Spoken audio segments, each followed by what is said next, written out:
Welcome to the deep dive. So, a lot of you have been asking about efficiency, and we've landed on a big one. The whole 5-minute high-efficiency English phrasal verb learning idea. Yes, phrasal verbs, the classic learner's nightmare. It's that verb plus a particle combination. Right. And the reason they're so tough is that the meaning is often totally non-literal. Just trying to memorize them one by one. I mean, it's just brute force. It's a dead end. So we're throwing out the dictionary for this one. The mission today is to move from that kind of, dead memorization to something called logic association. Exactly. By understanding the core logic, the physical sense of the prepositions themselves. Okay, let's unpack that. This first part is the power of particle logic. What's really interesting here is that every particle up, down, off in it carries a sort of foundational physical logic. And real efficiency comes from grabbing onto that, not from translating the entire phrase. I get the theory, but here's my question. Doesn't that system just break down the second you find one exception? I mean, if the rule has holes, doesn't it all just fall apart? That's a great point. But it's less a rigid rule and more like a guide. The logic doesn't disappear. It just shapes the meaning. Okay, so give me an example. Take up. Yes, it means a direction, obviously. But in phrasal verbs, it overwhelmingly points to completion or intensity. Completion. Think of it. Eat up. That means eat completely. Or clean up, clean thoroughly. Even something like speak up isn't about direction. It's about making your voice fully and completely audible. That clicks. It's about the underlying intent. So with off, that would be separation, right? Got it. Take off is separation from the ground. And cut off is interrupting contact. Perfect. And down almost always implies some kind of reduction or suppression. Turn down the volume, calm down your emotions. Once you really get this handful of core logics, you can start to infer. You can see a new phrasal verb and not panic. So understanding the logic is step one, but how do we make that actually stick so it's, usable in a real conversation? Well, that takes us right into our second section, context, action, and memory.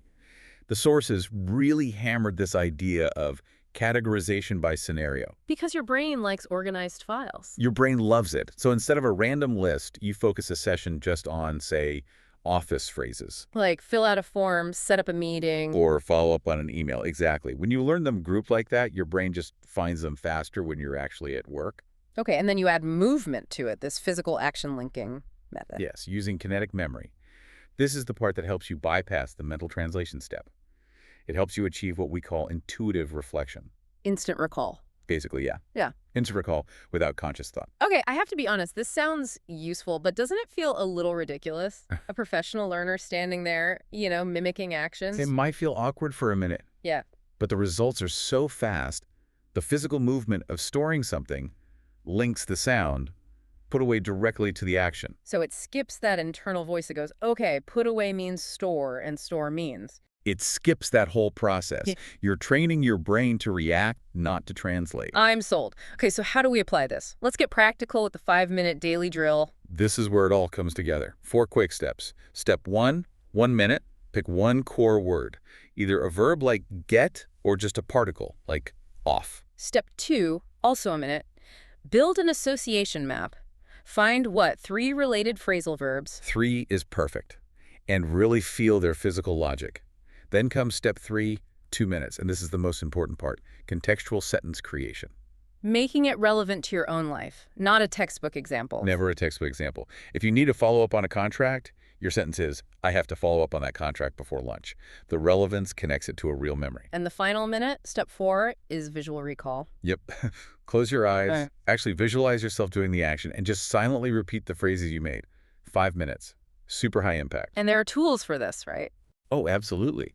The sources suggested apps like Visual Phrasal Verbs and Cambridge's The Phrasal Verbs Machine. They use animations, which is perfect for this. And even just YouTube channels. Right, like Learn English with TV series, where you see the verbs used with real emotion in real situations. So what's the bottom line here? It seems like the goal is actually manageable. It really is.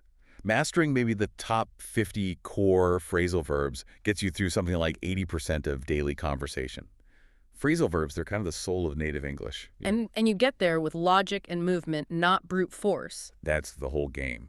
Which brings up a final thought for you to chew on. How many of the top 50 are you already using without thinking? And if just mastering the logic for up and off can unlock dozens of new phrases, why not start right now? Take 5 minutes. Try to figure out square up or brush off using only the logic we just talked about. See what happens.